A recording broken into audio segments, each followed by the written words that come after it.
Salut à tous et bienvenue sur Cooking the Tube. Aujourd'hui, on fête les 10 ans de YouTube. Et pour ça, qu'est-ce que je vous prépare? Une tarte à la figue en hérisson. En hérisson, vous verrez à la fin pourquoi. Donc, en premier lieu, ce que je vais vous apprendre à faire, c'est une belle meringue. On va monter en chauffe à 50 degrés les blancs d'œufs et le sucre. On met tout ça ensemble dans le batteur sur une petite casserole avec de l'eau. Ce qu'on veut, c'est qu'il y ait une légère cuisson. On monte en température, mais on n'amène pas une cuisson. On ne veut pas faire des blancs en neige. On sent vraiment que l'appareil est en train de se liquéfier. Le sucre fond dans les blancs d'œufs en fait. Mes blancs d'œufs et mon sucre sont environ à 50 degrés. Je dispose le fouet et on y va à fond. Suis le rythme en même temps, c'est très important. C'est les 10 ans de YouTube. Faut le mettre à fond, vraiment le but, c'est que ça foisonne très fort. On ne peut pas le faire avec son bras, c'est pour ça que c'est mieux si on a un batteur ou un petit batteur électrique, c'est super aussi. Les amis, ça m'a l'air prêt. Comment on vérifie? Avec ce fameux bec d'oiseau dont tout le monde parle, et moi je vous le montre. Ça se tient bien, on a le beau bec d'oiseau. Pour terminer et faire des jolies meringues, on a préparé un sirop de peau de figue.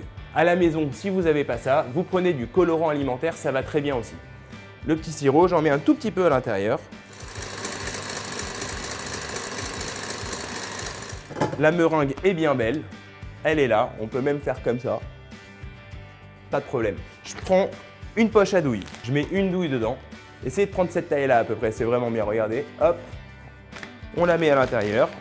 Et la petite astuce, lorsqu'on va mettre notre meringue, c'est qu'on va tourner la douille juste ici, comme ça. On va appuyer de manière à ce que lorsqu'on la remplit, ça ne coule pas. On la prend comme ça dans la main et on met notre meringue délicatement à l'intérieur. On essaye bien sûr de ne pas la casser, pas casser l'air qu'on a incorporé à l'intérieur. Elle est vraiment belle, elle est bien brillante. À l'aide du dos de mon couteau, je pousse tout à l'intérieur, je chasse les bulles d'air. Très important pour pouvoir faire de jolies meringues. La petite astuce, c'est de profiter de notre appareil à meringue pour ne pas que notre feuille de papier sulfurisé s'envole lors de la cuisson. On lâche, on tire en pointe. On lâche, on tire en pointe. C'est parti pour une cuisson à 110 degrés, 45 minutes, chaleur tournante. On y va. Nos meringues sautent au four, on les laisse cuire tranquillement, elles vont se déshydrater, elles vont cuire, elles vont être bien croustillantes comme il faut, comme on aime. Maintenant, j'ai besoin de 2 figues. On va les tailler. Un côté pour faire des jolis cubes et l'autre côté pour créer une marmelade. Regardez-moi ça, le sucre de la figue qui ressort du fruit, c'est sublime. J'utilise les plus fermes pour faire mes cubes et les plus moelleuses pour faire ma marmelade. J'utilise surtout le cœur. Et je vais tailler une grosse brunoise. Donc dans une petite casserole, je dispose mes figues à l'intérieur, départ à froid avec une petite pointe d'huile d'olive, la fameuse huile d'olive de Kalamata, bien fruitée. Je mets mon miel, pareil j'ai choisi un miel de Kalamata et on lance le tout en cuisson tranquillement à feu doux. Le but c'est de leur amener une légère cuisson, de les ramollir de manière à ce que lorsque je vais les mixer, on ait quelque chose de bien lisse, vraiment. Donc on va avoir un petit parfum de miel qui revient juste derrière. D'ailleurs, on sent un parfum incroyable au moment de la cuisson. Elle commence à se ramollir, on les voit. On arrive au milieu de la cuisson. J'ai de l'alcool de figue, un spiritueux superbe. Bon, c'est costaud, mais c'est vraiment bon. J'en mets dedans. Ça, c'est à votre guise. Vous choisissez ce que vous voulez, si vous voulez. Mais de toutes les façons, l'alcool s'évapore. Le but, c'est d'amener une saveur de spiritueux en plus. Ça y est, c'est prêt. Ça sent super bon. On le met à l'intérieur et on mixe.